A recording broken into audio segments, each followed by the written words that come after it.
ভালোবাসা, বিয়ে, সংসার নিয়ে কিছু বলবো ভেবে রেখেছিলাম। আর আর এই জন্যই বলা হচ্ছে। না হলে হয়তো বলা হতো না।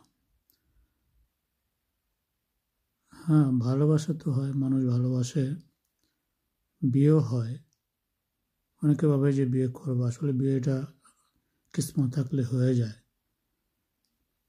আর সংসার, বিয়ে করার পরে সংসার করতে হয়। সংসার হয়, কিন্তু আবার সংসার করতে হয়। স্বামী স্ত্রী বা বর বধূয়া পরিবার নিয়ে সংসার করতে হয়। সংসার করতে হলে নিজে খাবেন, বউকে খাওয়াবেন, ভালো থাকার চেষ্টা করতে হবে দুজনে মিলে। এটা খুব বেশি দরকার লাগে।